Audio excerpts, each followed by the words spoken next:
నిజాలు తెలుసుకోకుండా అనవసరంగా ప్రేమ్ మీద ఆవేశపడ్డానే. తాతయ్య, ప్రేమ్ ఎక్కడున్నాడు? నిన్ను నువ్వు కోపడం దగ్గర నుంచి ఆశ్రమంలో కనిపించడం లేదు. అదేంటి తాతయ్య, ఎక్కడికి వెళ్ళుంటాడు? ఏమో అర్థం కావట్లేదమ్మా. నువ్వా? Come on Jaanu, give me one more hug. ఇంకోసారి శాండీ మీద చేయి చేసుకోవడం, శాండీతో తప్పుగా మాట్లాడడం లాంటి పిచ్చి పిచ్చి పనులు చేస్తే చంపేస్తాను.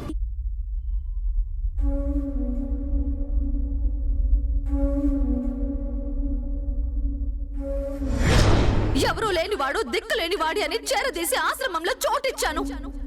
అంత ఇంతో చదువుకున్నావు కదా అని ఆఫీస్ లో బాధ్యతలు అప్పగించాను. జానుని ప్రేమించాను అన్నావు, సరే అన్నాను. జానుని పెళ్లి చేసుకుంటానన్నావు, దగ్గరుండి చేస్తాను అన్నాను.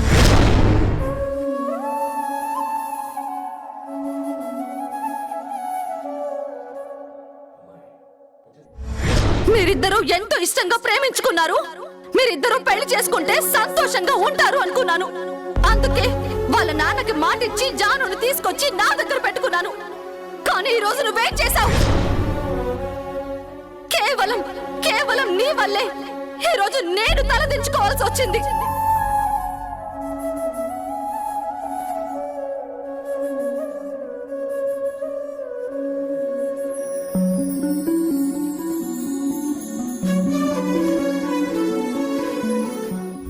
నిద్ర లేచిన దగ్గర నుంచి కళ్ళు మూతలు పడే వరకు వాడిని ఎలా గెలిపించాలా, వాళ్ళిద్దరిని ఎలా ఒకటి చేయాలా అని ఆలోచించాను.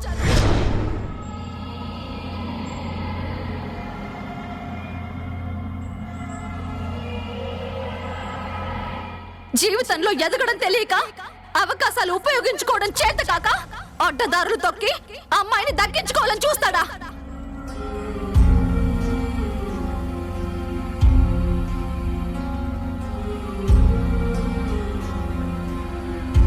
తను వీడిని అంత గొప్పగా ప్రేమించిందే, అన్ని వదిలేసి వీడి కోసం ఇక్కడికి వచ్చిందే. అలాంటి అమ్మాయితో అంత నీచంగా ఎలా ప్రవర్తించగలిగాడు తాతయ్య? నిజంగా వీడు నా గుండెల మీద తన్నాడు.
అమ్మో, ఇతనికి ఏమైనా అయితే నన్ను మళ్ళీ పోలీసులు పట్టుకుంటారు.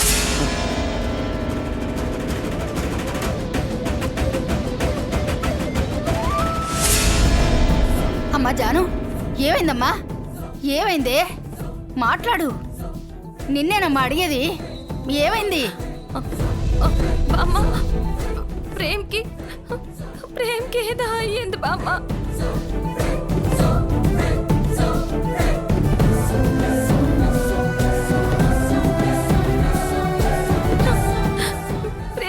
ప్రమాదం జరిగింది బామ్మ. ఏంటి జాను నువ్వు మాట్లాడేది? ప్రేమ్కి ప్రమాదం జరగడం ఏంటి? అవును, ప్రేమ్కి ఏదో అయినట్టు నా మనసుకు అనిపిస్తుంది బామ్మ. చూసావా మనం ఎన్నిసార్లు చెప్పినా వాడి గురించి తలుచుకోవడం మాత్రం ఆపట్లేదు. ఇలాంటి దాన్ని బినా పాపం లేదు.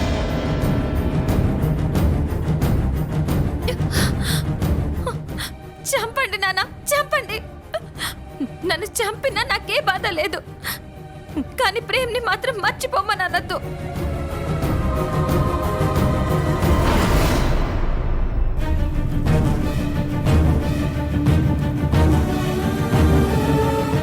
ప్రేమ్ నేను వేరు కాదు నాన్న, ఇద్దరం ఒక్కటే. అందుకే నువ్వు ప్రేమ్ గురించి ఆలోచించొద్దు అన్నా నాకు ఎప్పుడు తన ఆలోచనలే వస్తుంటాయి.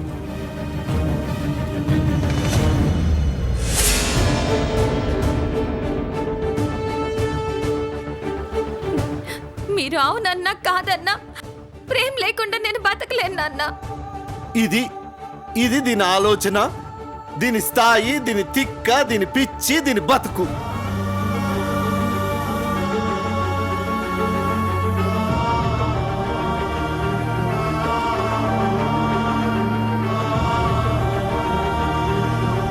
నా కూతురు గొప్పదవుతుంది అనుకున్నాను. బిజినెస్ ఫీల్డ్లో నాకన్నా పై స్థాయికి ఎదిగి ప్రపంచంలోనే మంచి పేరు తెచ్చుకుంటుంది అనుకున్నాను. అందుకే ఫారెన్ పంపించి చదివించాను. కానీ అది ఇప్పుడు ఓ వెధవ దగ్గర ఆగిపోయింది.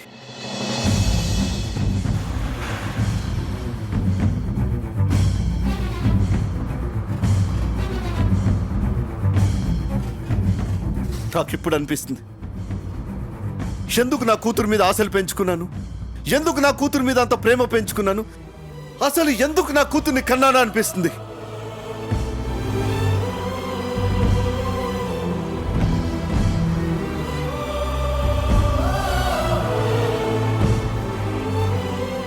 వద్దు, లోకంలో ఏ కన్న తండ్రికి ఇలాంటి పరిస్థితి రాకూడదు. లోకంలో ఏ కన్న తండ్రికి ఇలాంటి శోకం ఉండకూడదు.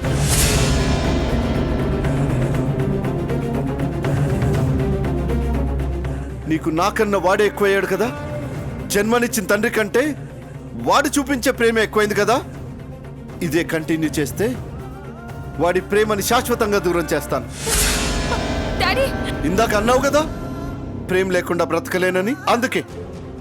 అందుకే వాడినే లేకుండా చేసే రోజు వస్తుంది. Daddy daddy please daddy. ఒరే నాయనా. డాడీ ఏమండి? డాడీ డాడీ ప్లీజ్ డాడీ నా మాట వినండి. ప్లీజ్ ప్రేమ్ ని చెయ్యొద్దు. ప్లీజ్ నువ్వు డాడీ. నా మాట విననప్పుడు నేను నీ మాట ఎందుకు వినాలి? డాడీ ప్లీజ్ డాడీ ప్రేమ్ ని You చెయ్యొద్దు. get lost.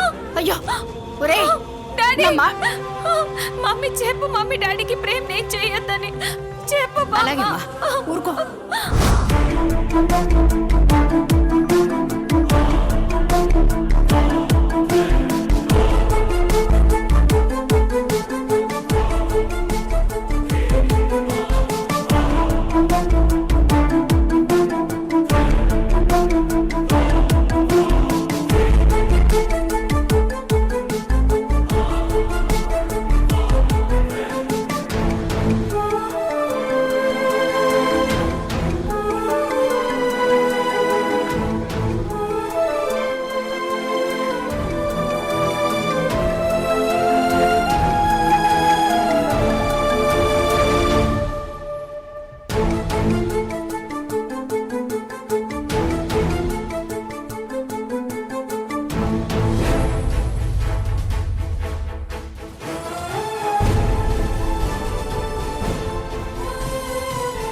మీనాక్షి గారు తినండి.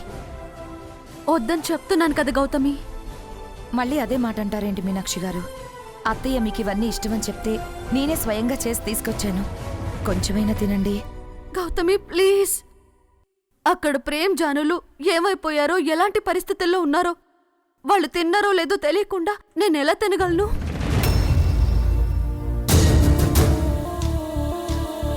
ఇద్దరు ఉన్నట్టుండి దూరం అయిపోయి బాధల్లో ఉంటే నాకు ముద్దలా దిగుతుంది. మీరేం తినకపోతే ఇంట్లో వాళ్ళందరూ బాధపడతారు మీనాక్షి గారు.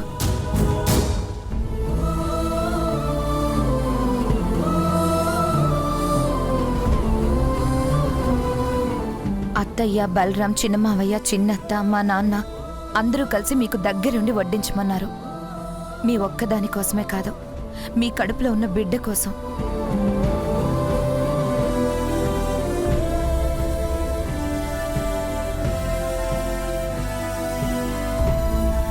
ఇప్పుడు ఇవి కాదంటే మా అందరి ప్రేమని కాదన్నట్టే.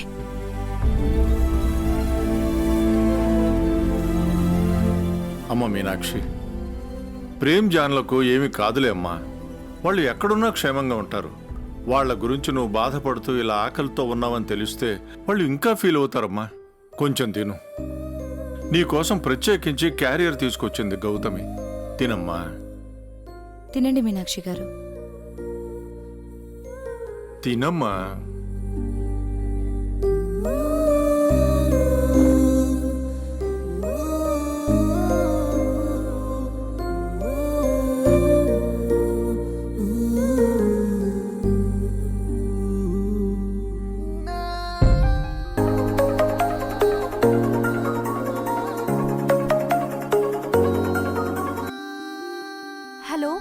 అమ్మ మీనాక్షి, బామ్మా ఎలా ఉన్నారు బామ్మా? నేను బాగానే ఉన్నానమ్మా. జాను ఎలా ఉంది? బాధపడుతుందమ్మా.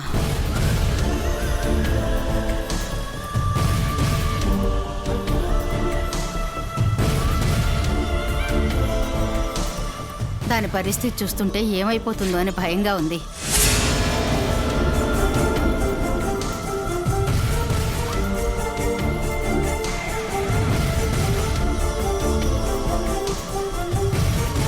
పొద్దస్తమానం ప్రేమ్ గురించే ఆలోచిస్తూ వాడి గురించే కలవరిస్తూ తిండి తిప్పలు మానేసిందమ్మా.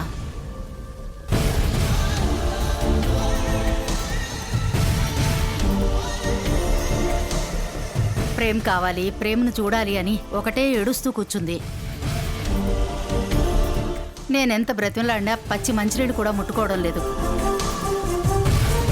ఒకసారి నువ్వైనా నచ్చ చెప్పమ్మా. ఒకసారి జానుకి ఫోన్ ఇవ్వండి బామ్మ. ఉమ్. జాను,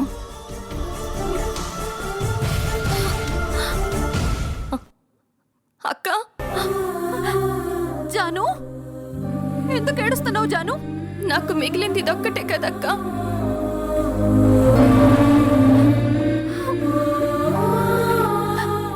ప్రేమ్ లేకుండా నేను ఉండలేనని నీకు తెలుసు కదక్కా. జాను, ఎందుకు నువ్వు అంతలా బాధపడుతున్నావు? నేను చెప్తున్నాను కదా, ప్రేమ్ని నిన్ను కలిపే బాధ్యత నాది. లేదక్కా, ఇక్కడ డాడీ ప్రేమ్ పేరెత్తితేనే చాలా హార్ష్గా బిహేవ్ చేస్తున్నారు. అది అలుసుగా తీసుకుని ఆ శాండీ నన్ను ట్రాప్ చేయాలని చూస్తున్నాడు. నాకు బతకాలనిపించట్లేదక్కా. జాను, తప్పు. ఇంకెప్పుడు అలా మాట్లాడొద్దు, అలా ఆలోచించొద్దు.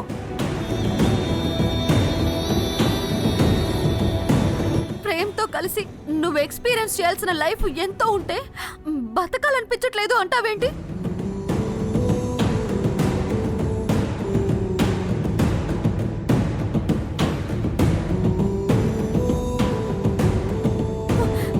ఎవరు అడ్డొచ్చినా సరే నేను మీ ఇద్దరిని ఒకటి చేస్తాను.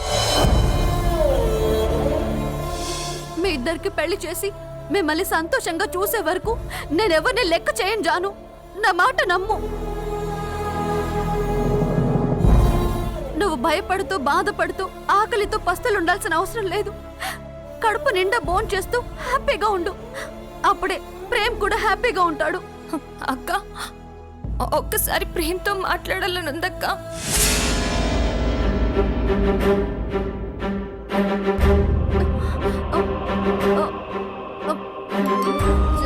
జాను, ప్రేమ్ శ్రీరామ్తో కలిసి బయటకు వెళ్ళినట్టున్నాడు. వచ్చిన తర్వాత మాట్లాడిస్తాను, సరేనా? సరే అక్క. బాయ్ అమ్మా, టేక్ కేర్. బాయ్ అక్క.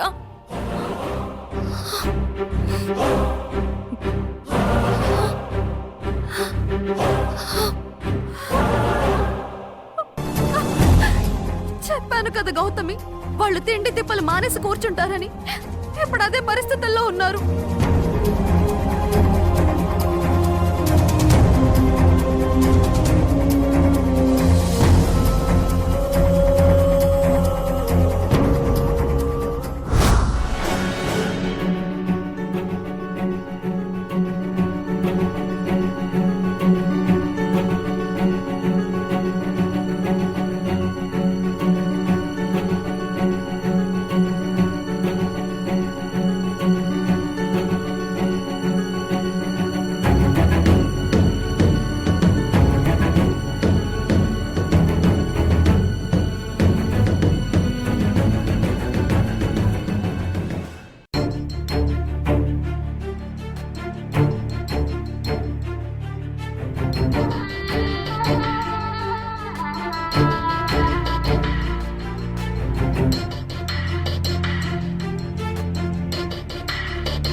ఎక్కడున్నావు ప్రేమ్?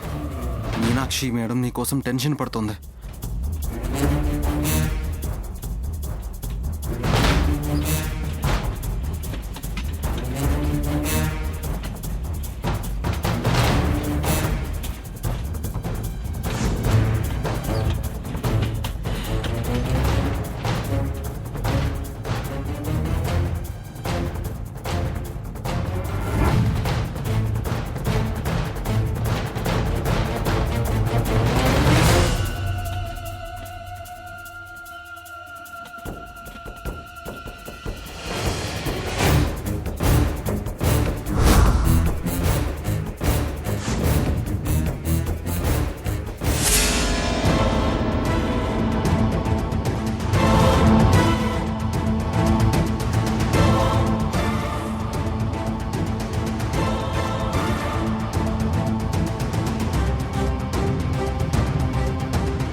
ప్రేమ్ ప్రేమ్ ప్రేమ్ ఏమండి కొంచెం హెల్ప్ చేయండి, హాస్పిటల్కి తీసుకెళ్దాం. త్వరగా తీసుకెళ్తాం, పదండి. ప్రేమ్ పదండి, పదండి. ప్రేమ్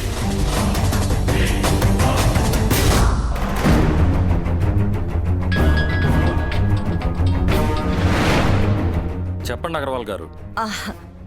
అదే అమౌంట్ ఇవ్వమని ఆ మీనాక్షిని డిమాండ్ చేశారా? లేదండి. మీరసలు మీనాక్షి దగ్గరికి వెళ్ళలేదా? ఫైనాన్స్ మనీ ఇవ్వమని ప్రెషర్ చేయలేదా? వెళ్ళామండి, మనీ ఇవ్వమని కూడా ఫోర్స్ చేసాం, కానీ ఆవిడని డిమాండ్ చేయలేకపోయాం.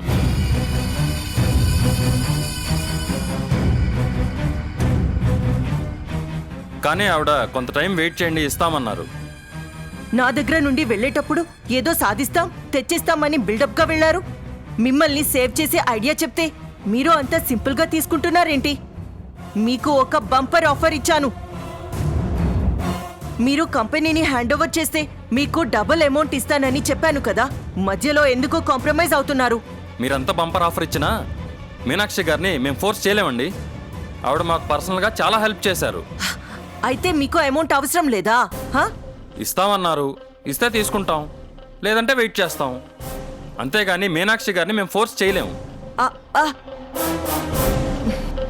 ఛే! అగర్వాల్ అగర్వాల్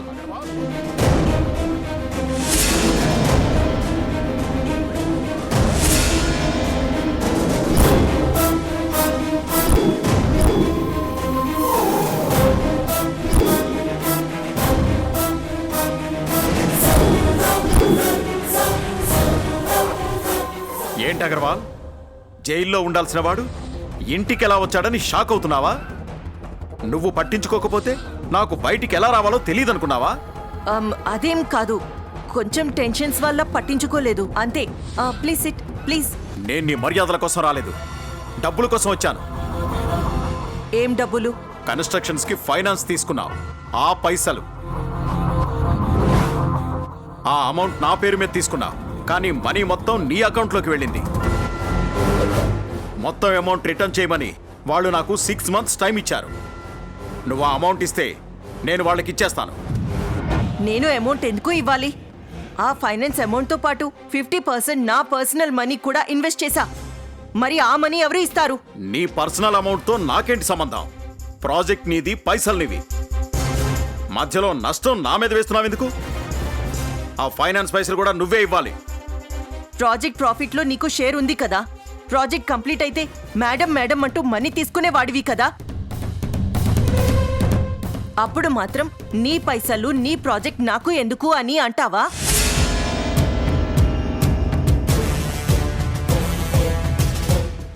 ఇంకా ఇవ్వండి అంటావు. చూడు, నేను ఇప్పటికే చాలా లాస్లో ఉన్నాను. నేను నీకు మనీ ఇవ్వలేను.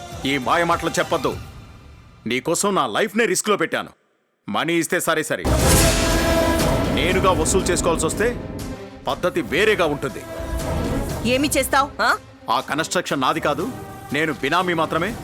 ఇదంతా అగర్వాల్దే అని కలెక్టర్కి చెప్తాను. అసలు ఇప్పుడే చేయొచ్చు, కానీ అయిందేదో అయిపోయింది. ఎందుకులే అని సైలెంట్గా ఉన్నా. డబ్బులు ఇస్తావా ఇవ్వవా? ఏంటి బెదిరిస్తున్నావా? నువ్వు ఎంత బెదిరించినా నా దగ్గర మనీ లేవు, నేను ఇవ్వను. నువ్వు లేవు అని చెప్పినంత తేలిగ్గా నేను తీసుకోలేను మేడం. ఎందుకంటే నొప్పి నాది. ఆఖరిసారి చెప్తున్నాను విను. ప్రస్తుతం పైసలు లేవంటున్నావు కాబట్టి నీకు 3 months టైం ఇస్తున్నాను. ఫైనాన్స్ మనీతో పాటు కస్టమర్స్ ఫ్లాట్స్కి ఇచ్చిన అడ్వాన్స్ కూడా అనా పైసలతో సహా ఇవ్వాలి. నీకు నా సంగతి తెలిసే ఉంటుందనుకుంటున్నాను. గుర్తుపెట్టుకో.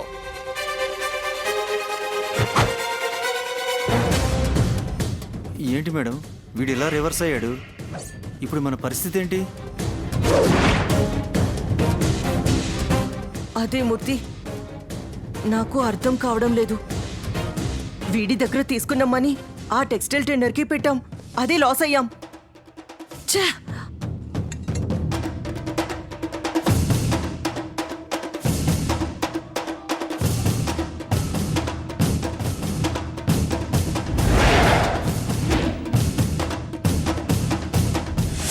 బ్రెయిన్ సెల్స్ ఏమైనా డ్యామేజ్ లేదండి, తన మైండ్ యాక్సిడెంట్ అయిన దగ్గరే ఆగిపోయింది.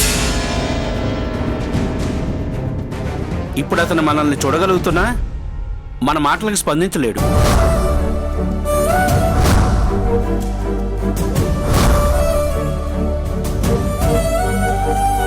ఇప్పుడు నిన్ను మామూలు మనిషిగా మార్చుకోవాలన్నా, జాను నీ ముందుకు తీసుకురావాలన్నా అయ్యే పని కాదు.